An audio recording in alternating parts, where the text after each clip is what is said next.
Assalamualaikum warahmatullahi wabarakatuh. Alhamdulillah, para sahabat Zakat TV bisa bertemu kembali dengan saya, Dr. Agung. Insya Allah topik bahasan kita pada kesempatan kali ini adalah tentang penyakit asam urat. Nah, jadi asam urat ini dalam dunia medis itu disebut dengan istilah gout. Nah, jadi gout arthritis. Penyakit asam urat ini atau gout memang bagian daripada penyakit rematik, di mana penyakit rematik ini cenderung sering dialami oleh orang-orang Asia. Nah gitu.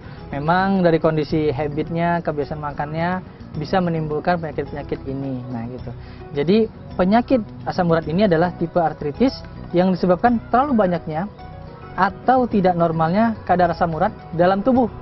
Nah, di mana asam urat ini tadi tidak bisa diekskresikan secara normal atau seimbang. Nah, jadi artinya sederhana begini, ketika misalkan sahabat Zakat TV mengkonsumsi makanan yang banyak mengandung purin, misalkan katakanlah udang, makan makanan laut, mungkin usus. Nah, ketika kita memakannya berlebihan, maka akan dihasilkanlah jumlah purin yang cukup banyak dalam tubuh. Nah, purin tadi itu akan dihancurkan lagi, diproses lagi menjadi kristal-kristal asam urat. Nah, ketika misalkan tubuh kita masih sanggup untuk mensekresikannya keluar, maka dia tidak akan menumpuk dalam tubuh kita. Tapi ketika katakanlah tubuh itu lelah, letih untuk mensekresikan dia keluar, dia akan menumpuk. Nah, ketika menumpuk tadi kristal tadi, bayangkan kristal yang keras menumpuk pada persenin-persenin kecil sehingga bisa menyebabkannya pada nyeri. Nah, gitu. Jadi ketika menumpuk kristal asam urat tadi, menumpuk di bagian persendian, sehingga ketika kita setelah selesai makan, beberapa jam setelahnya, kok muncul keluhan, sakit ya di tumit saya, sakit ya di jari-jari kaki saya, nah atau bahkan di lutut juga bisa di siku, nah pergelangan tangan juga bisa. Nah gitu. Makanya kalau sahabat Zakat TV merasakan hal yang seperti itu, mungkin bisa saja curiga ke arah apakah ada peningkatan kadar asam urat dalam tubuh saya. Cuma memang kita bisa mengklarifikasinya lagi dengan pemeriksaan laboratorium. Nah, tapi secara gejalanya adalah sakit-sakit di sendi kecil, bisa katakanlah pergelangan tangan, di siku, di lutut, di tumit, atau mungkin juga di jari-jari kaki. Mungkin kita bisa mau berpikir ke arah apakah saya mulai terkena gejala awal asam urat. Nah, jadi itu mungkin para sahabat Zakat TV yang harus pelan-pelan mulai melihat dirinya sendiri. Nah, gitu. Tapi tunjang juga sahabat Zakat TV, apakah sebelumnya juga mengkonsumsi makanan yang katakanlah makan laut yang terlalu banyak, kacang-kacangan yang terlalu banyak, mungkin itu bisa menyebabkan hal-hal tersebut. Nah, jadi secara medis laboratorium, kadar asam urat normal itu untuk pria kisarannya adalah range-nya antara 2 sampai 7. Nah, untuk pada wanita 2 sampai 6. Parameternya bisa saja berbeda, cuma selisihnya perbedaan tidak banyak. Ada yang mengatakan 2 sampai 8, ada 2 sampai 7 untuk pria dan wanita. Tapi pada dasarnya setiap ada peningkatan, setiap pasien-pasien itu kita cek darah dengan keluhan spesifik seperti itu, kita cek, kemudian ada peningkatan yang jelas, apakah dia atau mungkin dia kadar hasil laboratorium itu mungkin sudah di ambang batas maksimal, katakanlah 7 atau 6. Mungkin kita sudah harus lebih berhati-hati. Hati sudah mulai terlihat peningkatan-peningkatan di batas normal yang maksimal. Normal tapi maksimal. Artinya sudah mulai ada proses-proses kenaikan daripada asam urat dalam tubuh kita. Nah, kemudian kristal asam urat tadi ini, bila misalkan dia berlanjut terus, kemudian semakin parah, keluhan yang paling sering itu adalah nyeri yang hebat pada sendi. Nah, terkadang sakit-sakit awal, pegel-pegel, sakit-sakit ringan, mungkin kadang-kadang kita masih muda nih menganggap ini hanya sakit-sakit biasa. Mungkin katakanlah, mungkin dipijit sebentar hilang sakitnya, banyak minum air putih hilang sakitnya. Tetapi kita tidak kadang-kadang hal itu membuat kita kurang waspada.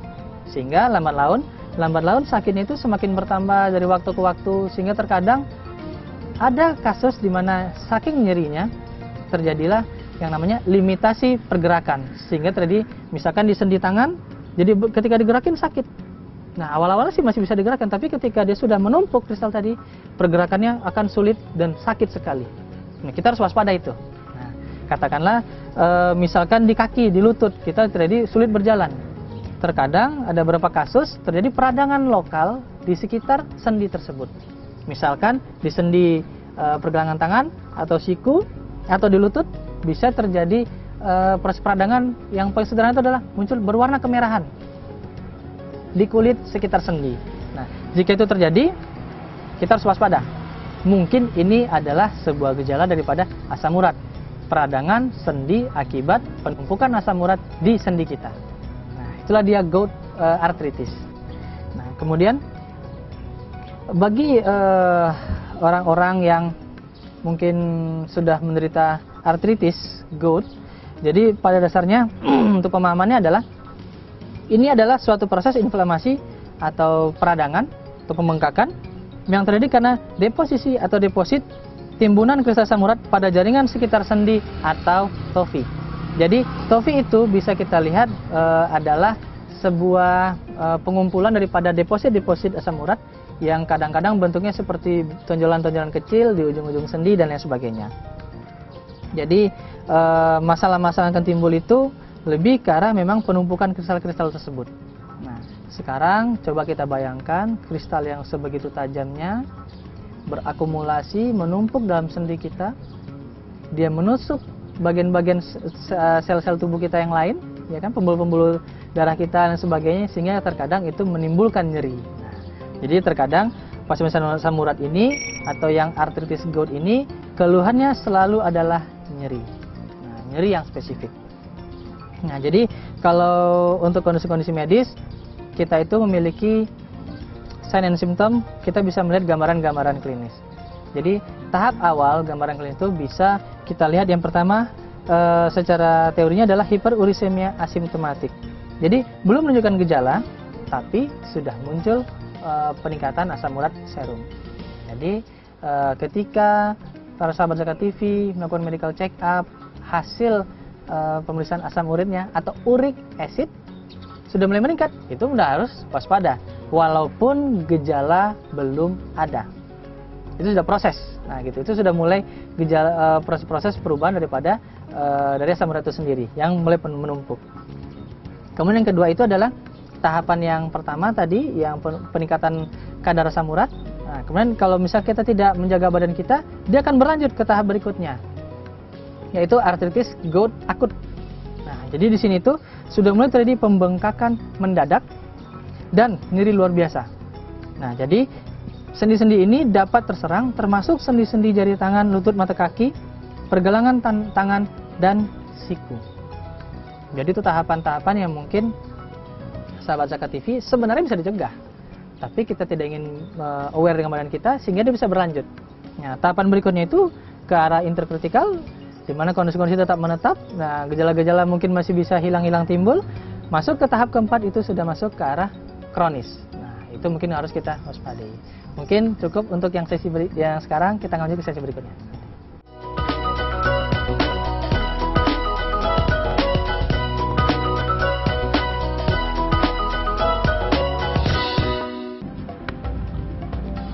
Semangat kemenangan harus berasal dari sportivitas yang datang dari hati. Saya Bawang Pamungkas, saya zakat di Dompet Duafa. Keluarga adalah sumber inspirasi saya.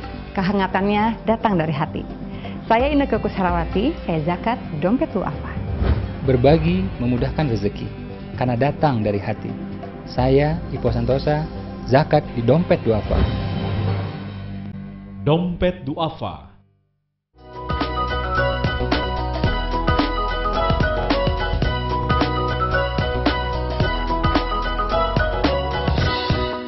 Lagi bersama saya di sesi yang sekarang.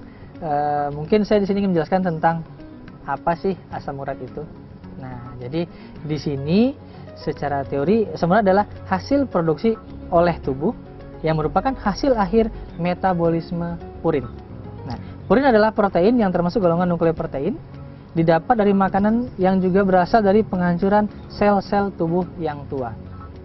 Jadi kalau konteks untuk asam urat ini mungkin kita bisa lebih fokusnya ke arah makanan yang kita makan, nah, yang mungkin mengandung bahan purin yang tinggi. Nah, katakanlah seperti itu. Jadi pembuatan atau sintesis purin juga bisa dilakukan oleh tubuh sendiri dari bahan-bahan asam aspartat, asam folat. Kemudian diduga hasil metabolisme purin diangkut ke hati, lalu mengalami oksidasi menjadi asam urat, dan kelebihan asam urat dibuang melalui ginjal lewat purin dan usus. Nah, di sini dikatakan pembuangannya melalui ginjal. Nah, jadi untuk penyakit asam urat ini memang kita harus lebih waspada. Jadi jangan dianggap ini hal-hal yang mungkin bisa, ya katakanlah minum obat asam urat turun, ya sudah aman, tapi kita tidak mau mengubah pola makan minum kita, ya itu akan menjadi penyakit yang mungkin bisa fatal di ujung akhirnya. Nah, jadi saya ingin membawa lagi teman-teman sahabat Zakat TV, bayangkan ketika sebuah kristal asam urat menumpuk di sendi, jadi menyebabkan nyeri. Sekarang bayangkan tumpukan-tumpukan tersebut menumpuk di bagian ginjal, sehingga menutup saluran ginjal, sehingga ujung akhirnya adalah terjadinya penurunan fungsi ginjal. Nah, kita harus hati-hati. Makanya kadang-kadang itu ada kasus-kasus gagal ginjal yang akhirnya harus mengalami cuci darah atau hemodialisa. Itu disebabkan salah satunya ada dari batu asam urat.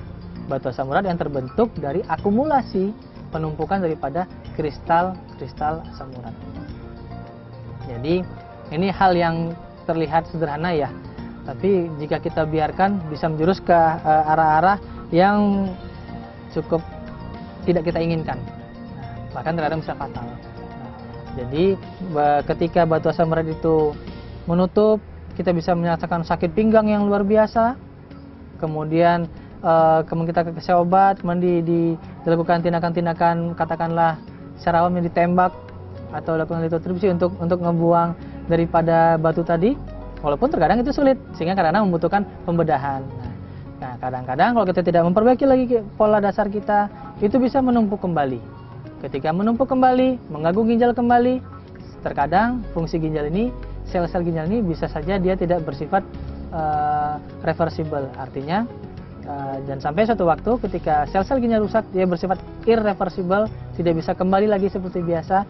Ginjal tidak sanggup lagi berfungsi seperti adanya, tidak sanggup lagi untuk membersihkan toksin-toksin, membersihkan racun-racun tubuh, sehingga terjadi penumpukan, dan itu akan mengganggu tubuh secara keseluruhan. Nah, jadi sayangilah tubuh Anda. Nah, jadi sebenarnya asam urat ini kan bisa kita cegah dengan menjaga pola makan. Sakit-sakit ginjal akibat batu asam urat bisa kita cegah dengan menjaga pola makan kita. Jadi sekarang ingin saya tanyakan adalah apakah ingin mencegah atau ingin mengobati? Walaupun dalam era BPJS semuanya sudah ditanggung BPJS, katakanlah seperti itu, tapi mungkin lebih baik kita mencegah daripada kita harus mengobati. Kenapa? Karena ya lebih baik jangan sakit daripada harus sakit walaupun ada obatnya. Nah, jadi prinsip-prinsip seperti itu yang mungkin saya harapkan kita semua untuk lebih aware. Nah, kemudian ada beberapa penyebab tingginya asam urat dalam darah sehingga terjadi hiperurisemia, yaitu kadang-kadang juga memang produksi asam urat dalam tubuh meningkatkan oleh gangguan metabolisme sendiri dalam tubuh kita, sehingga terkadang metabolismenya dipercepat sehingga bisa menyebabkan penghasil daripada purin tadi di metabolisme adalah kristal asam urat. Itu bisa terjadi. Kemudian kelebihan mengkonsumsi makanan berkadar purin tinggi seperti daging-dagingan, jeroan atau usus, kemudian kepiting, kerang, keju, kacang tanah, bayam, buncis yang berlebihan. Artinya ya tidak masalah kita konsumsi itu rutin, mungkin selang-seling setiap harinya dengan jumlah yang memang katakanlah tidak berlebihan. Artinya gunakanlah prinsip makanlah sebelum lapar, berhentilah makan sebelum kenyang. Itulah pembatas yang paling utama. Nah, sehingga kita tidak ketika kita makan udang, wah nikmat sekali, ya jangan lantas kita langsung makan 10 lagi udangnya. Nah, sederhana sebenarnya semuanya. Kemudian penyebab daripada peningkatan daripada asam urat tadi juga bisa disebabkan oleh hal-hal lain. Nah, yaitu misalkan obat-obat tertentu. Katakanlah obat-obat tuberkulosa. Jadi pasien-pasien yang mendapatkan terapi rutin untuk TBC paru, yang obat-obatnya adalah rifampicin dan yang lain sebagainya, bisa menyebabkan peningkatan asam urat. Sehingga jika ada pasien-pasien yang tidak ada keluhan asam urat, kemudian ternyata dia mengkonsumsi obat-obatan untuk rutin untuk kontrol TBC, bisa saja terjadi peningkatan daripada pembentukan daripada kristal asam urat. Kemudian juga dalam keadaan kelaparan atau puasa, diet yang terlalu ketat juga bisa menimbulkan kompensasi tubuh sehingga muncul itu kristal asam urat tadi. Kemudian yang meningkatnya kadar kalsium dalam darah akibat penyakit hiperparatiroid juga bisa. Kemudian banyak hal-hal lainnya. Kemudian penyebab lainnya yang menyebabkan tingginya kadar asam urat dalam darah adalah ras dan kegemukan.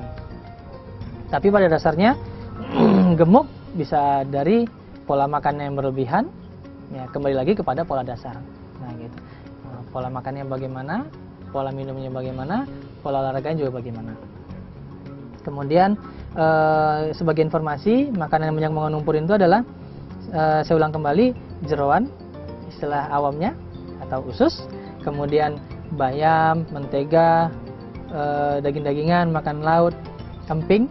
Nah, kita juga ini memang nikmat ya, tapi kita harus jaga-jaga juga, jangan berlebihan. Nah, kemudian juga terkadang juga alpukat, santan, gorengan, dan alkohol juga bisa menyebabkan peningkatan daripada kadar asam urat dalam tubuh kita. Jadi pola-polanya mungkin secara sekilas sudah bisa sedikit dipahami. Artinya pola dasar akan berpengaruh kepada pola lanjutan. Pola lanjutan jika kita tidak tangani dengan serius, kita tidak waspada, kita bisa berlanjut ke arah tahapan yang lebih lanjut. Yang lebih lanjut itu bagaimana? Bisa saja kasus-kasus gagal ginjal dan sebagainya. Hanya karena kita tidak peduli dengan tubuh kita, tidak mau menjaga tubuh kita. Jadi saran saya kepada sahabat-sahabat Zakat TV adalah ketika kita memakan, dikendalikan sepenuhnya. Kemudian jika memang sudah ada peningkatan asam urat, jaga makannya dan kontrollah ke fasilitas medis terdekat, dijaga, kontrol rutin. Nah, insya Allah itu tidak akan berlanjut ke tahapan-tahapan yang tidak kita inginkan. Insya Allah seperti itu. Mungkin kita akan bahas untuk pengobatan asam urat di sesi berikutnya. Insya Allah.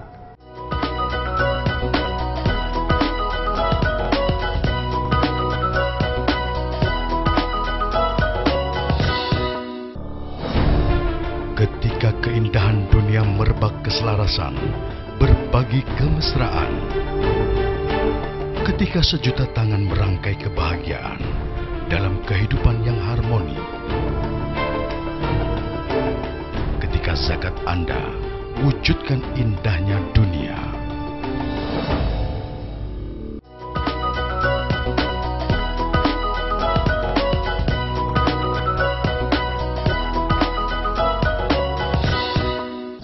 Sahabat Zakat TV, ketemu lagi. Kita lanjutkan pembahasan kita tentang asam urat atau gout arthritis. Jadi kita sudah bahas tentang apa itu penyakit asam urat, kemudian kita sudah bahas sedikit tentang apa itu asam urat, bagaimana bisa terjadi penumpukan asam urat, bagaimana gejala-gejalanya secara sederhana. Nah, sekarang mungkin kita akan bahas kira-kira pengobatannya apa. Nah, jadi untuk kondisi-kondisi asam urat ini memang teknik terapi itu bermacam-macam. Secara medis itu ada banyak obat-obatan yang bisa digunakan yang memang spesifik untuk menurunkan daripada asam urat yang berlebih di tubuh. Nah, tapi sebelum kita memberikan obat-obatan yang ada di dalam dunia medis kita terlebih dahulu harus menetapkan atau menegakkan diagnosa. Apakah memang sudah jelas seseorang itu mendapatkan penyakit asam urat tersebut atau tidak. Karena jika memang kita tidak tunjang oleh hasil darah, peningkatan asam urat tadi, kemudian tidak ada gejala-gejala spesifik yang dirasakan, rasa nyeri di sendi-sendi kecil, kemudian ada pembengkakan atau kemerahan yang lokal di sekitar sendi, kita mungkin belum bisa langsung memberikan obat asam urat tersebut. Jadi segala sesuatunya itu harus jelas. Jadi begitu ada kondisi tertentu yang dirasakan oleh sahabat Zakat TV yang mungkin seperti yang mungkin sekarang sedang dirasakan, ya, paling tidak tahap setelahnya itu adalah dimohonkan agar bisa kontrol ke laboratorium atau ke fasilitas medis terdekat untuk dilakukan pemeriksaan kadar asam urat. Jika memang tinggi, barulah kita berikan obat-obatannya. Obat-obatan juga bermacam-macam. Nah, kalau dari sisi medisnya jelas mungkin bagi yang memang sudah mengalami asam urat, namanya allopurinol mungkin tidak asing. Kemudian juga untuk rasa nyerinya kita bisa belikan juga obat-obat penghilang sakit, katakanlah yang jenis-jenis antiinflamasi non steroid. Nah, dan juga bisa kita lakukan kompres secara fisik kepada bagian-bagian yang bengkak atau mungkin bagian-bagian yang memerah dan sakit. Itu dari sisi medis. Tapi juga bagi sahabat Zakat TV yang juga ingin mencoba sesuatu yang beda, yaitu menggunakan pengobatan yang herbal, katakanlah seperti itu, kita boleh juga menggunakan daun salam, sirsak, buah pare, apel malang. Jadi kalau daun salam ya diambil beberapa lembar, kita rebus, kita tunggu sampai sisanya itu 1 gelas, kita minum rutin saja 2 kali sehari, itu cukup. Nah, tapi tetap walaupun kita menggunakan obat-obatan herbal, kita mohonkan tetap untuk selalu mengkontrolkan dirinya untuk lakukan pemeriksaan. Karena kalau kita tidak memeriksakan, tidak melihat angka pasti bagaimana penurunan daripada yang tinggi ke yang rendah, kita tidak bisa mengatakan asam uratnya terkendali. Nah, tapi ingat juga bahwasanya jika seseorang itu sudah pernah mengalami hiperurisemia atau kadar asam urat yang berlebih, kadang-kadang hal itu bisa kita sembuhkan dalam waktu seminggu, tapi bisa saja dia akan muncul kembali, jadi akan naik kembali. Jadi ketika memang seseorang itu sudah kita diagnosa seseorang yang menderita gout, artritis atau asam urat tadi, diharapkan sebulan sekali atau 2 bulan sekali itu tetap kontrol. Ya mungkin kita bisa lakukan pemeriksaan secara berkala kadar asam urat dalam darahnya. Kenapa kita lakukan itu? Kita harus memaintenance daripada kondisi-kondisi normal tersebut. Katakanlah jika selalu tinggi, setiap pemeriksaan kita tinggi, berikan obat, rendah, kemudian kita tidak lakukan kontrol-kontrol lagi, kemudian kita menunggu gejala sakit yang muncul kembali, baru kita kontrol dan baru kita minum obat. Bayangkan, katakanlah yang seperti saya sampaikan, penumpukan tadi menumpuk dia di daerah ginjal. Makanya kadang-kadang asam urat ini sendiri jangan dianggap ringan. Jadi patokannya bukan saja hanya ketika kita cek lab itu asam uratnya itu rendah, tapi kemudian kita tidak kontrol lagi berbulan-bulan kemudian, kita tidak lagi menjaga makannya. Ingatlah bahwasanya penumpukan bisa terjadi di mana saja. Nah, gitu, terutama di sendi. Dan juga bisa juga penumpukan itu di dalam ginjal. Jadi itu harus kita waspadai dan harus kita sama-sama berupaya untuk menjaga tubuh kita. Nah, jadi walaupun ada obatnya, tapi kalau kita tidak berusaha menjaga dari pola makan kita, kemudian kita tidak teratur untuk mengikuti daripada kontrol-kontrol rutin berikutnya di bulan-bulan berikutnya, kita tidak bisa katakanlah menjaga supaya tubuh kita selalu sehat. Karena proses-proses untuk menjadi dari sehat menjadi sakit itu ada hal-hal yang mungkin berproses. Nah, katakanlah mungkin dia tinggi, kasih obat rendah, nggak pernah lagi kontrol, nggak pernah lagi minum obat, dia perlahan akan naik kembali. Akan naik kembali kadar asam urat itu ke nilai yang paling tinggi. Nah, dan juga itu diikuti dengan penumpukannya di daerah ginjal. Nah, ditambah lagi seseorang tersebut yang memang sudah punya asam urat, dia cenderung mungkin, mohon maaf ya, minumnya kurang, sehingga terjadi kasus dehidrasi, dan itu akan sangat mengganggu daripada sekresi daripada asam urat sendiri, sehingga terjadi penumpukan. Nah, jadi itu harus kita sama-sama perhatikan. Jadi kalau memang kita khawatir kita asam urat, memang ada keturunan, atau mungkin memang pola makan kita nggak bisa kita kendalikan, nah mungkin kita juga punya riwayat asam urat yang tinggi, mungkin nggak ada salahnya juga kita harus kontrol minum obat asam urat dan juga minum air putih yang banyak. Nah, jadi minumnya itu ya terutama dari pagi sampai sore lah. Nah, jadi sederhana saja. Jadi pagi memang aktivitas belum terlalu banyak, bisa saja kita minum beberapa 1 atau 2 gelas. Kemudian siang ketika aktivitas meningkat, kita minumnya 2 kali lipat lebih banyak atau 3 kali lipat lebih banyak. Nah, kemudian begitu masuk sore, aktivitas sudah mulai sedikit menurun, minumnya kita jadikan 2 kali lipat saja dari yang pagi, jumlah minum yang kita ambil. Kemudian malam hanya minum jika memang betul haus. Kalau memang tidak terlalu haus, mungkin minumnya sekedar saja. Gitu. Kenapa? Karena tubuh secara prinsipnya seakan-akan bagaikan sebuah mesin. Sehingga terkadang mesin ini sendiri harus diistirahatkan. Ketika malam itu memang saat-saatnya mesin-mesin tubuh kita ini diistirahatkan. Bukan berarti bekerja, dia akan berkurang kerjanya. Nah, harapan kita begitu, sehingga dia bisa beristirahat, bisa mengurangi tekanan-tekanan pekerjaan yang beban yang tinggi ketika dia beraktivitas dari pagi sampai sore. Jadi itu yang harus kita perhatikan. Insya Allah hal-hal yang saya sampaikan mungkin belum banyak, tapi secara sederhana itu adalah gambaran tentang asam urat, mulai dari yang dia meningkat tanpa ada gejala, kemudian dia meningkat diikuti gejala, yaitu nyeri, sendi, kemerahan, kemudian juga dia bisa menjadi kronis jika kita tidak menjaga dan tidak kita kontrol rutin. Ketika dia kronis, keluhan-keluhan itu akan lebih banyak berpengaruh ke ginjal, salah satunya yang kita khawatirkan bisa menyebabkan penyakit-penyakit yang memang cukup katakanlah fatal. Ya, jadi kita jaga badan kita, katakanlah spare part kita itu cuma satu, tidak ada spare part yang lain. Kita jaga badan kita bagus-bagus, kita jaga baik-baik, insya Allah investasi ini kita bisa pertahankan sampai umur 70 tahun lebih. Insya Allah seperti itu. Terima kasih. Wassalamualaikum warahmatullahi wabarakatuh.